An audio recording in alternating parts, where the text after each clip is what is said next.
मेरा नाम है हरिया, मैं काम करता हूँ बहुत बढ़िया, खाता हूँ खाना और रोज गाता हूँ गाना। अरे यार, आज तो बहुत देर हो गई। इस खतरनाक जंगल को देखकर तो मेरे हाथ पैर ठंडे हो गए हैं। अगर मैं वक्त पर गांव नहीं पहुंचा तो मालिक बहुत नाराज हो जाएंगे। तभी हरिया को एक आवाज सुनाई देती है। सुनिए हरु जी। अरे, ये आवाज किसने दी? तभी हरिया को सामने कुछ दूर एक औरत खड़ी दिखाई देती है। अरे भाई, ये औरत अकेली इतनी रात को इस जंगल में क्या कर रही है? चलकर पूछना पड़ेगा। फिर हरिया अपनी बैलगाड़ी उस औरत के सामने लाकर रोक देता है और उससे पूछता है। अरे सुनिए, आप इतनी रात को इस खतरनाक जंगल में अकेली क्या कर रही हैं? तभी वो औरत मीठी आवाज में कहती है। अरे हरु जी, आप आ गए। मैं कब से आपका इंतजार कर रही थी। वैसे तो यहाँ से काफी लोग गुजर चुके हैं, लेकिन मैं खास आपका इंतजार कर रही थी। अच्छा, तुम सच कह रही हो? मुझे तो यकीन नहीं हो रहा है। वो क्या है ना, आज तक किसी ने मुझसे इतने प्यार से बात नहीं की। हाँ हाँ हरु जी, मैं सच कह रही हूँ। अब देर मत करिए और जल्दी से मुझे मेरे घर तक छोड़ दीजिए। हाँ हाँ, कौन सी बड़ी बात है, अभी छोड़ देता हूँ। आप मेरे पीछे बैलगाड़ी में बैठ जाइए और मुझे रास्ता बताते चलिए। फिर वो औरत हरिया की बैलगाड़ी में बैठ जाती है और हरिया बैलगाड़ी हाँकता हुआ आगे चल पड़ता है। फिर उस औरत के बताए हुए रास्ते पर चलते चलते हरिया बैलगाड़ी लेकर एक काली गुफा के आगे आकर रुक जाता है। हरिया उस औरत से पूछता है।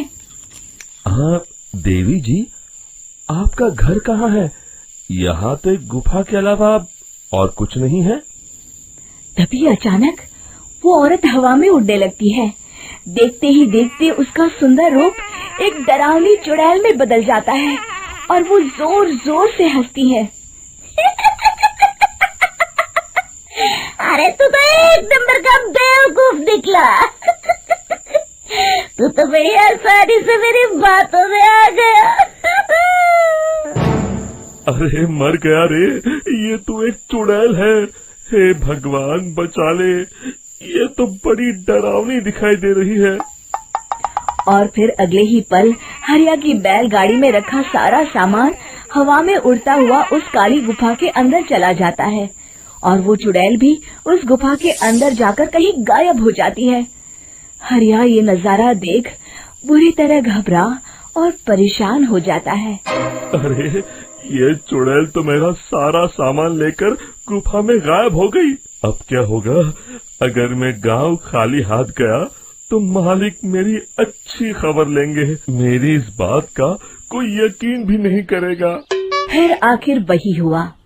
हरिया के मालिक चंपक सेठ को हरिया की किसी भी बात पर रत्ती भर भी यकीन नहीं हुआ। चंपक सेठ को लगा हरिया झूठ बोल रहा है और उसने ही लालच में आकर सारा सामान हड़प कर लिया है। फिर हरिया को बेईमान समझकर चंपक सेठ उसे काम से निकाल देता है।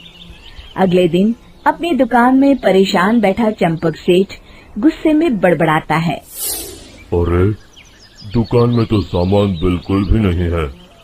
अब मुझे ही शहर जाकर सामान लाना होगा। फिर वो अपनी बैलगाड़ी लेकर शहर चला जाता है।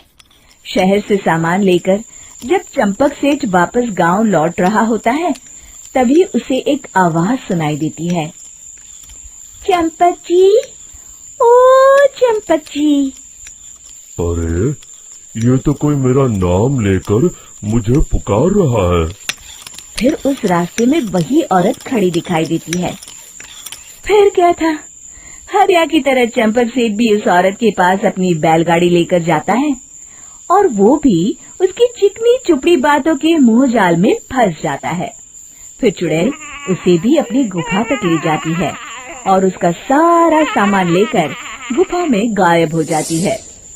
बेचारा चंपक सेठ लाचार होकर खाली हाथ गांव लौट आता है। फिर ये उस जंगल में रोज की बात हो जाती है। जो कोई भी शहर से कुछ लेकर गांव की तरफ लौटता, वो चुड़ैल उसे बेवकूफ बनाकर उसका सारा सामान लेकर गुफा में गायब हो जाती। एक दिन हरिया एक लकड़हारे को उसी जंगल की तरफ जाते हुए देखता है।